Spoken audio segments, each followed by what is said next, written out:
Welcome to the World of Eora, a news and lore podcast about the Pillars of Eternity games, as well as Obsidian Entertainment's upcoming release, Avowed.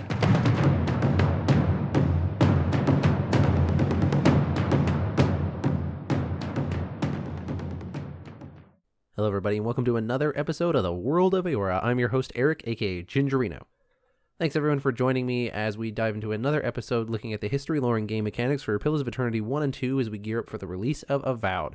For those wondering why we pair all of those games together, it's because it shares the same fantasy setting known as Eora. And so, as the theory goes, if we dive into those Pillars of Eternity games, we can glean some insights about Avowed as it undergoes development and it comes forward for release.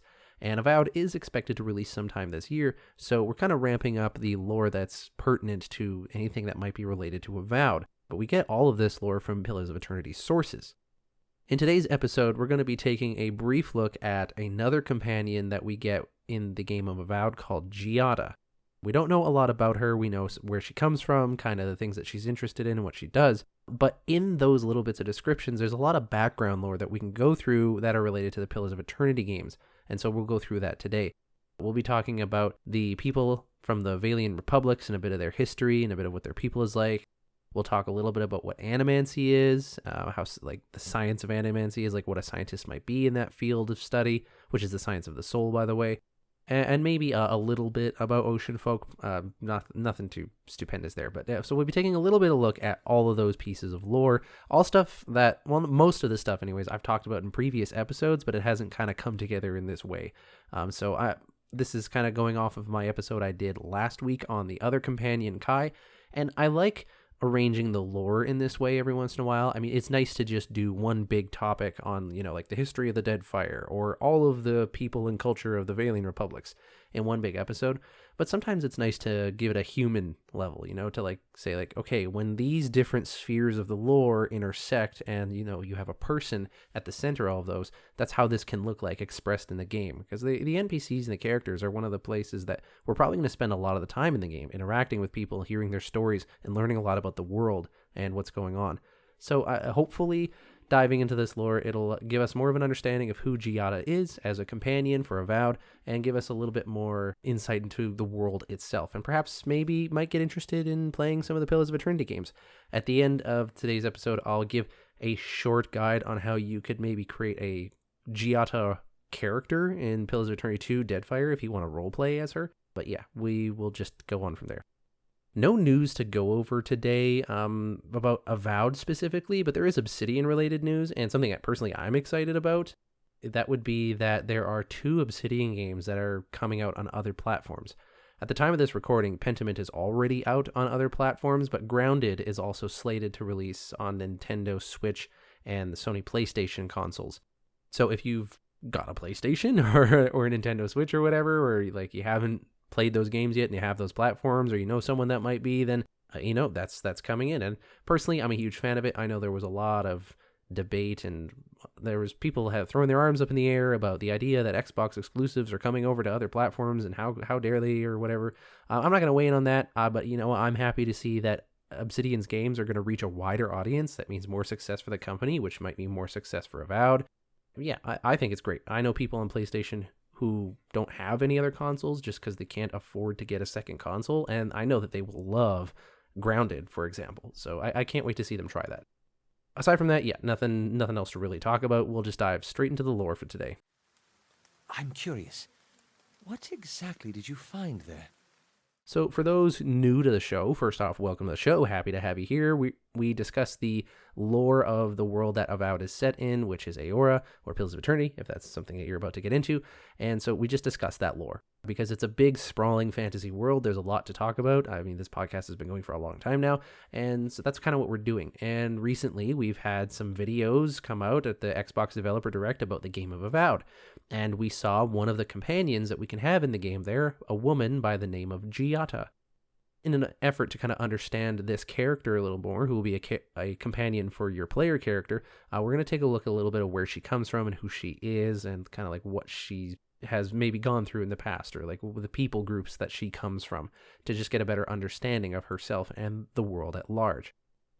Now, if you're interested at all in Giatta as a character, I want to let you know that if you go to avowed.obsidian.net, there is a cosplay guide that you can download for Giatta, which it'll be a full guide on how you can basically cosplay as Giatta. As well, it gives you a little bit of background information about her so that you kind of have an idea of how to maybe behave like her, or, just kind of have like an elevator pitch biography. So, that way you have something to say when you're cosplaying as this person. And the lore that we get from that is not very big. Like, it's 2 small paragraphs of lore, but it alludes to other things within the world at large that we can discuss. And so before we dive into those paragraphs themselves, I'll give you a quick little overview of what I've gathered so far about Giatta Castell. Her last name is Castell. She is clearly an ocean folk. An ocean folk is kind of determined usually by the hues of someone's skin, so she has a little darker tones of skin, but ocean folk tend to also come from Vailian Republic backgrounds. Vailian Republics is a nation within this world, and she falls into both these categories. She has the darker tones of skin, and she also comes from Vailian Republics, and so she is an ocean folk person. She comes from the Vailian Republics, but her family comes from the Vailian Republics, but technically speaking, she comes from the Living Lands itself, and we'll hear that in a second. She is also a scientist studying in the field of Animancy, which is the science of souls, and we'll discuss what each of these means in just a second.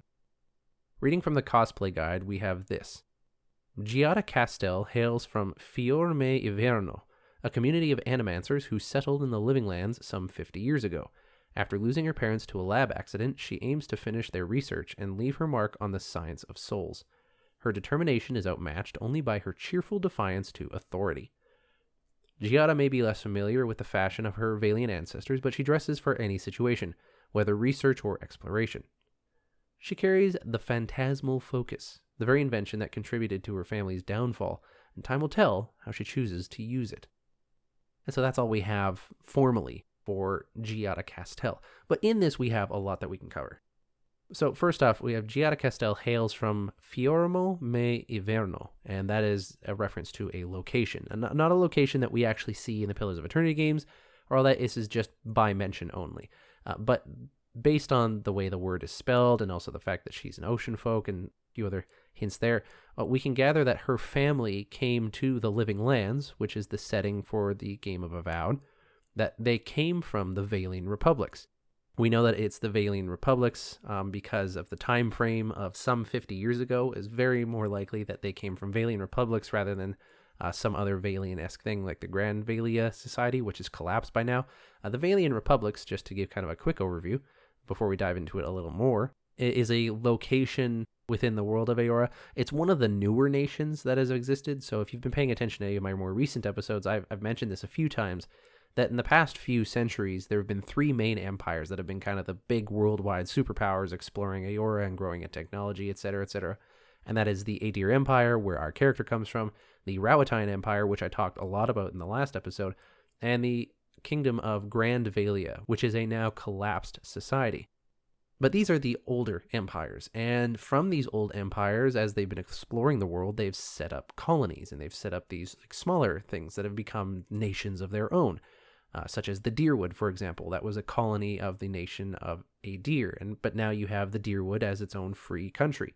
The Vailian Republics is a confederation of sovereign city-states kind of just south of the Deerwood, the place I just mentioned, which is the setting for the first Pillars game, and they originally came out of the Grand Vailian Society, which is now collapsed and defunct. So what you have now as the main jewel of the Vailian people, if you will, is now the Vailian Republics. And they may be a newer nation, but they have really pushed hard into the world of Eora. They are exploring everywhere. They're setting up mercantile companies left, right, and center. They're basically vying to be the economic powerhouse of the entire globe. And there's a lot about the Vailian Republics that we're going to have to talk about to kind of understand what Giatta's family came from and why they might have gone to the Living Lands some 50 years ago.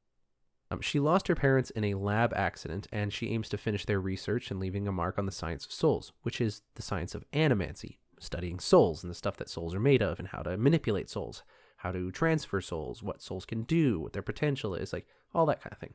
And so it seems here that in the character of Giatta, we have a companion who is deep into the science of Animancy, which me, as a lore nerd, I'm super excited about, because there's a lot about Animancy that we don't know. The science of Animancy, while it has progressed a lot within the fantasy history of this world, it's definitely kind of in its earlier stages, I would say.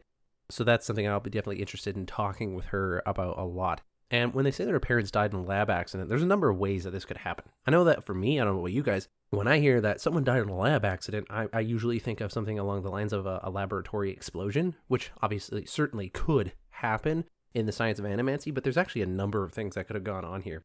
It depends on really what they were researching. Maybe they were researching how to make elemental blights, and they accidentally created a sort of like mini Beowick, which would have flayed the souls out of their living bodies as they stand.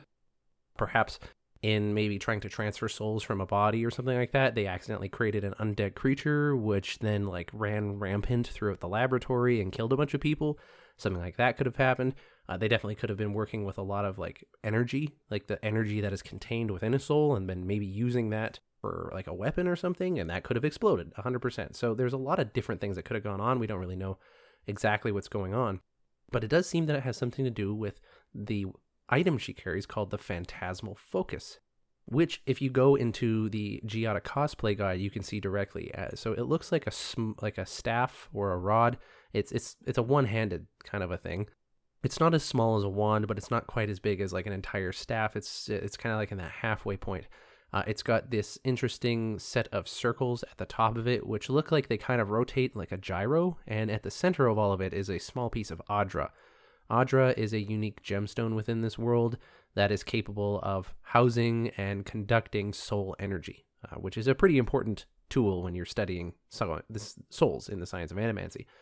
And at the bottom, where it looks like you hold this in the middle, there's a bunch of leather straps kind of around the center of this rod, but at the bottom there seems to be what almost looks like a vial of some sort, with a little dial on it to turn it. I can't quite tell exactly, so I don't know what that is.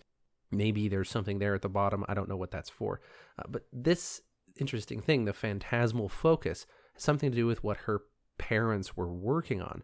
So perhaps they were trying to put a soul into this gem at the top of the rod and then use that to weaponize it in some sort of way, and maybe they did cause an explosion. We don't really know, and I suppose by talking with Giatta when Avowed releases, we will find out. And so throughout the game of Avowed, it sounds like we're going to be questing to expand on her research, to learn a little bit more about what it is her parents are studying and make her mark on the science of souls. Like, she wants to make an academic name for herself, which I'm all for. Again, as a lore nerd, I'm 100% excited to see that. The second paragraph starts off with, Giatta may be less familiar with the fashion of her Vailian ancestors, but dresses for any situation, whether research or exploration. And you might be wondering, like, okay, I get there was a cosplay guide, so maybe like it makes sense to talk about that, but like, is that just a cosplay guide thing talking about her fashion, or does that mean anything? And actually, it kind of does. The Vailian people are very expressive in the way that they have their culture, and part of that expressiveness is in the way you dress, right? You dress for success in the culture of the Vailian Republics. How you look on your exterior is a kind of indication of how you operate your life in a way, right? So if you don't have good style, or you don't have a style at all, or you don't conduct your fashion in a particular way, people will read that in that culture, and that will say a lot about you. And there is a truth to that to some extent, right? You are putting out there what you want to represent as you, because you're making a statement. Like, no one's going to stop and talk to you the street every single time they see you. The only thing people are going to see is what you look like. And so what you put forward is kind of like your very first statement about who you are. Does that make sense? So to get a little bit more into the nitty-gritty lore of this stuff, which is, kind of like what I like to do here, well, let's talk about some of the things here about who Giatta is. So I mentioned at the very start that Giatta is an ocean folk, which is just a subspecies of human. She is a human person, and human can be replaced with the word folk in this world. And so ocean human or ocean folk are interchangeable terms. Ocean folk, as I've mentioned before, kind of is indicated by the hues of the skin as well as where they come from.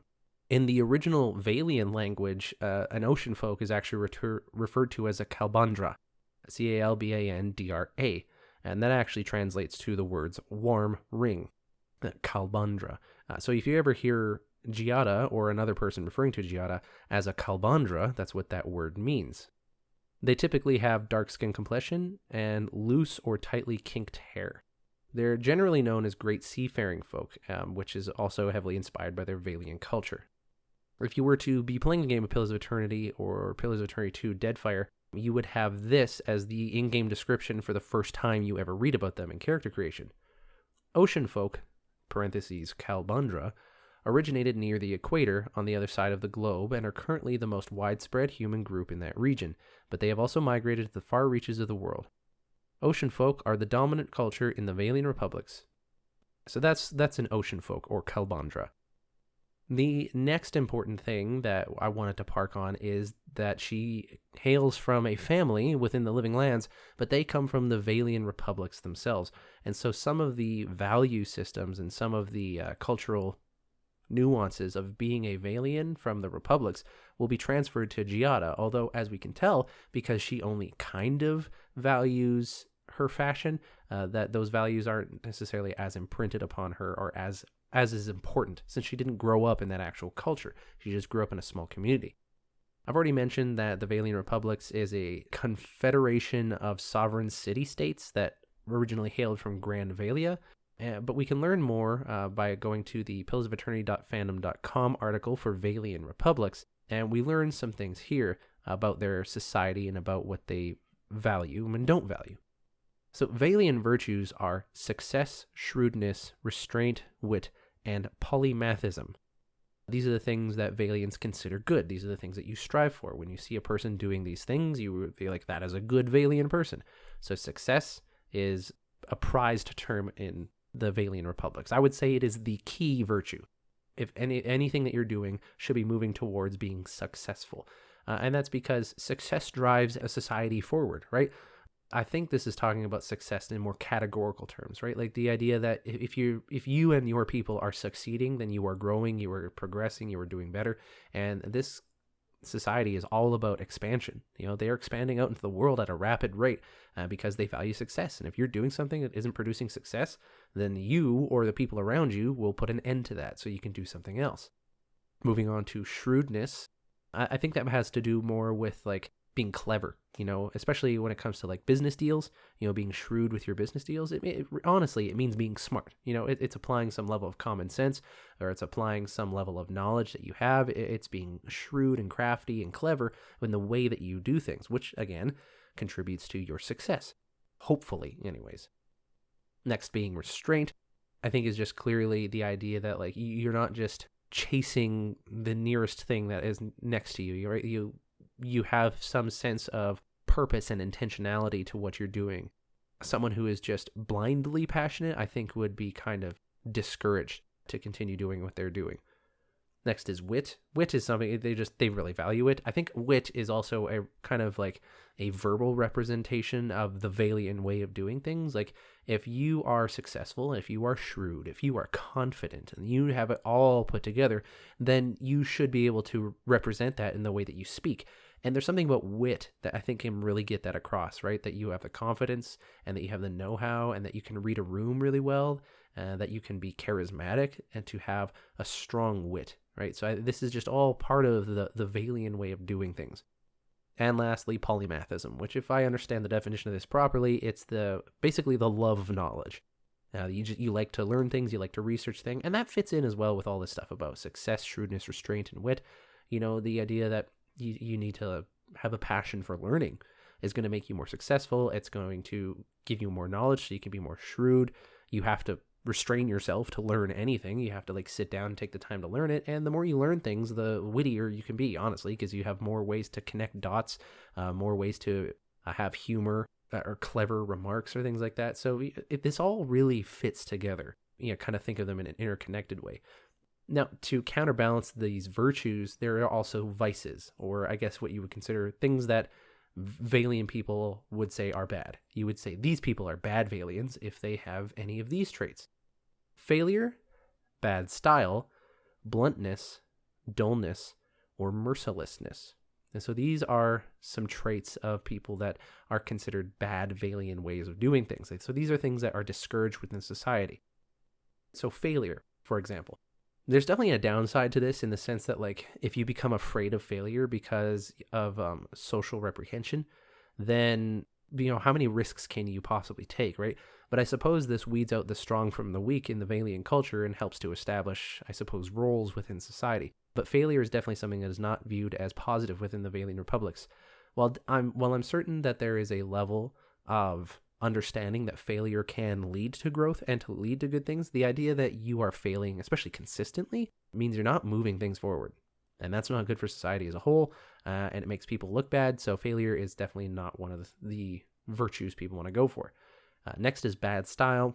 Obviously, style is a subjective thing, so it's not following the Vailian way of doing things. So if you have bad fashion sense, for example, or if you just have no style, or you're not following in the ways of certain styles, like if you can't keep up with things that are going on, especially like if we're thinking about fashion is kind of the main way of putting it forward, although there's more than one way of having style. This is, as I said, this is something that people look down upon. Like if you can't keep up with this, if you can't have a good style, what does that say about you? Are you a successful, shrewd, witty person if you can't do this kind of a thing? That it's counterbalancing against the virtues we talked about. Next is bluntness, so that I think is opposed to wit. Not being shrewd or witty. If you're blunt, you're just like, you say it. You just say the thing that you have to say. You put it in the simple, straightforward, blunt terms. That is not the Vailian way of doing things. They value, like I said, shrewdness, and they value wit. You have to have eloquent ways of putting things. You have to have kind of almost an art to your language. So having bluntness is really something that they don't encourage, as well as dullness, right? If you're a boring person, then how can you be successful? How can you be shrewd? And lastly is mercilessness. And I think this is an important one to keep in this list, because when you look at all these things, you might think that this culture is really dog eat dog. Like they'll just, chop each other down to make sure I'm successful and you're not. Well, that's not really what it's about. It's not so much about I am successful and you are not. It's that we are successful. If one person in the Vailian Republics is successful, then that means the Vailian Republics is succeeding, because you as a society produced this person who's succeeding a lot. And so to have this competition between people, while competition is clearly encouraged within this society, it is not meant to be in a way of like, I'm better than you. It's about more so along like, how can I produce the best thing for everyone? And how can I also allow others to do that as well? Which is why competition is encouraged, because it is supposed to produce the best in everybody. And if you start chopping other people down, well, in a sense, you're now chopping down parts of your own society, right? You're not working together in that sense. So mercilessness, I think, is important to add as well. I think it keeps people within an ethical range of how they conduct their businesses. Now, that being said, if you continue reading this article, it goes in to say that dueling is a popular pastime in the Vailian Republics. But one of the more interesting things about the society of the Vailian Republics I want to mention, and this is important for the game of Avowed and Pillars of Eternity as well, is that Animancy is more accepted by the Vailian peoples. The reason that's important is because, if you haven't played the games before, you haven't thought about it, Animancy, the science of the soul, if you can imagine, it's probably a very controversial topic of study, right? And you can relate to that. Anyone who's listening to this, you're probably aware of scientific fields of study within the last century that have been thrown up for debate of, should we be studying this? Should we be pursuing scientific knowledge in this area? Is this okay? Is this not okay? Is it ethical or not? And these are good questions, right? And we do have to ask these questions of how do we conduct science in an ethical way? And a lot of people have a lot of opinions in this fantasy world about the science of animancy, because it has to do with people's souls that you're talking about here, right? And these are things that people have to live with from lifetime to lifetime as people go through cycles of reincarnation. So this is not just like a small impactful thing. This is potentially a forever impactful thing if you don't study this stuff properly, or if you have a bad experiment. It's like, we don't know what happened to Giatta's parents, but we don't know the state of their souls as a result. Like, what happened to them, not just on a physical level, but on a spiritual one as well. Animancy has some pretty wide-reaching impacts, and people have a lot of strong opinions on that in this world.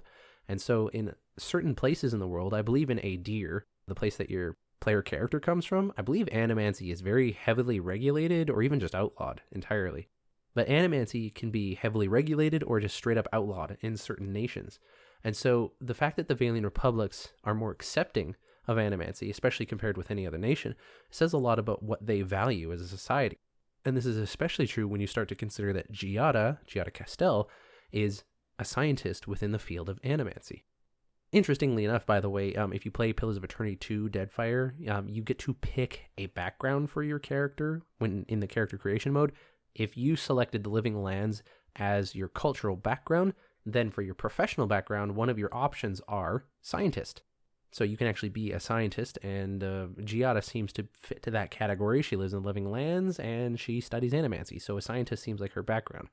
The description for the scientist's background and character creation says this: the rules that govern the world are a set of alchemical formulae to you, waiting to be discovered and manipulated. The laws of the natural world are pieces of a puzzle to you, and you are dedicated yourself to putting it together, unraveling its mysteries, revealing small truths to bring larger ones into focus. Now, this is obviously applying more to your player character in the second Pillars of Eternity game, but when you actually extrapolate this into the game of Avowed, especially if you take contextual reference of the Outer Worlds being a kind of a structure for how they might be developing Avowed, you can see how this might actually have an impact on our gameplay. If Giatta is a scientist, then there is a probable chance that having her in your party will impact the dialogue and impact the narrative of places you're at. So if you're ever doing a quest where it might be helpful to have a scientist along, if you bring her along, I'm willing to bet there'll be unique dialogue options or unique interactions that Giatta has with either your player character or any other NPCs in that quest because she has knowledge about this stuff. So if you ever have a quest in Avowed that has to do with Animancy, go back to the party camp, grab Giatta, and head back out if you didn't already have her with you, because I have a feeling she'll be really helpful in situations like that. She might even be able to just add helpful comments here or there, or maybe even on a mechanical level from the game perspective, maybe she gives you a boost to certain skills that have to do with the science of Animancy. I don't really know how it works, I'm just kind of speculating here. But that's something that we can glean from a little bit of who Giatta is as a person. And so really that is kind of everything I wanted to go through today. We went through the person of Giatta Castell, where she comes from, or at least where her family comes from, and how that might be impacting her. Now, again, I want to remind you, she did not come from the Vailian Republics themselves, so those vices and virtues we talked about, she might not believe those things, but she was raised by a small community of people that came from a society that did believe in those things. So you're probably going to see some level of conflict with her as a person about which of those things that she values and how she views other people in the game, depending on what they think or not, right? So these are all things to consider on like the narrative level or the character kind of a thing. We discussed where she came from, or her family came from, that she has an interest in animancy and where that might take her, the fact that she is a Kalbandran, which is an ocean folk, and we discussed a little bit about each of those topics, just to kind of understand who this character is, but as well to understand the lore of these different spheres of knowledge within the grander world of Eora. If you're interested in any of these things that we've talked about today, such as the ocean folk or the race of humans within this world, I have episodes on the humans, the folk episode. If you're interested at all about the Vailian Republics or Vailians in general, I have several episodes on them. As well, I talk about Animancy in other episodes. I think that one's episode 17. I can't remember exactly for that last one. But yeah, so episodes on all this stuff. If you're interested in checking it out, go ahead and check it out. If you're worried about spoilers, don't worry. I give spoiler warnings for everything. Sometimes I'm a little too liberal with my spoiler warnings, but whatever. I'd rather be a little more safe than not. So if you're worried about that, go ahead. Now, before I jump into closing out the episode, I just want to give a quick how-to on make a character for Giatta in Pillars of Eternity 2 Deadfire. If you find your trail has run cold, come to me with whatever you have. There is much I may be able to do for you. Okay, so the reason I want to talk about this isn't like a big reason, especially lore related. It's just something that I personally think is interesting. I like making characters based on other characters. I have a playthrough that I haven't finished for Pillars of Eternity 1 and 2 where I base the character on Cloud Strife from Final Fantasy VII. I don't know why. I like to do that kind of a thing. But so if you're interested in the character of Giatta, you can make a character like Giatta in Pillars of Eternity 2 Deadfire especially. You could do it in number 1, but I think in number 2 it's more relevant. And also that's the more recent Pillars of Eternity game. There's going to be some NPCs from Deadfire that are going to be featured in Avowed, though we don't know who they are. So I think that one is just the more sensible one to do it in. So in the character creation tool for Pillars of Eternity 2 Deadfire, there are a few things you can select to be Giatta-like. First of all, you're going to want to be an ocean folk female. I think it's just obvious. And then for the class, you're going to want to go with something spellcasting. It seems like my guess is that maybe a wizard might go well. But technically speaking, we don't actually know what her class might be. It definitely seems like she could be a priest or a wizard. It's hard to tell for sure. A priest is generally more aligned with one of the deities of the world, and if Giatta is aligned with one deity, we don't know that about her yet. So I would kind of generally just lean a little bit more towards wizard, which is fair because wizards are also very academic in what they like to do. So there's a little bit of consistency there, but that one I think is up to you guys how you want to do it. When you choose your culture, I would say go for Living Lands because technically speaking, since her parents came there 50 years ago, I mean, she doesn't look like she's 50 in the game, but I don't know, maybe she's using Animancy for some sort of youthful cream or whatever, I don't know, but it seems like she was probably born and raised in the Living Lands. So I would select the Living Lands as her culture and background. But if you're wanting to learn a little bit more about the Vailian Republics, you can't really pick the Vailian Republics on their own. You can pick Old Valia as the other background, but again, Old Valia refers to a society that is now completely defunct, like the civilization has collapsed. So it's kind of implied that you also might have spent time in the Vailian Republics, which again is why I recommend giving her the background of the Living Lands. And maybe if you want to kind of meet in a happy middle ground, as you're playing the Deadfire game, you have the background of Living Lands, but just be very pro-Vailian. There is a Vailian Republics faction in the Deadfire game, specifically the Vailian Trading Company, and you could just very heavily lean into those quest lines, and I think that's a happy medium to doing it that way.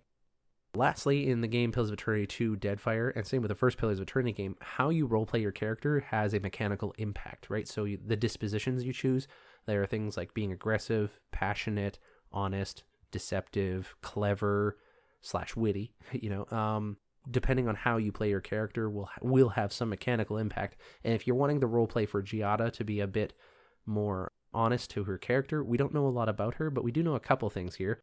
One, that she's aiming to find research and stuff, so she probably has a level of rationality about her. Rationale is one of the disposition options.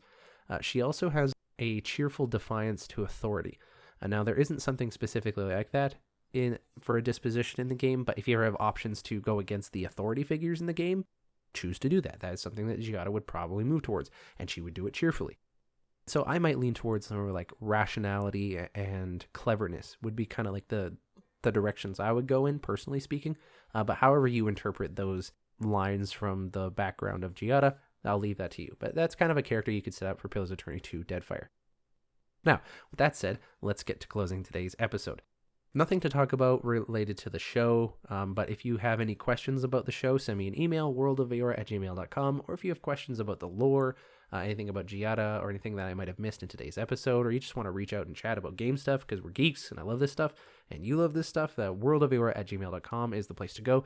If you want to follow me on Twitter, @worldoфeora, I will mostly just post updates on when the shows come out, like recent episodes, but I will occasionally put little lore tidbits out here or there. Or if I find something funny related to the Pillars of Eternity or like anything Obsidian related, I guess. And lastly, if you want to support the show, then you can go to ko-fi.com/worldoфeora. So that's ko-fi.com/worldoфeora if you want to support the show. As for myself, not a lot going on. I'm gearing up for my son's 2nd birthday, which is it's crazy exciting. I cannot tell you how much I love this little boy. Anyways, I don't want to go on it too long because then I'll get all weepy and stuff and people get eye rolly about it. And I can't show you pictures of my boy on the podcast, so I can't do that. I'll put it on the Twitter. No, I won't do that. That'd be weird. Anyways, so I've mostly just been doing that. But I will say I did end up jumping into the game Blasphemous, which is a game that came out in 2019, developed by, I believe it's called The Game Kitchen.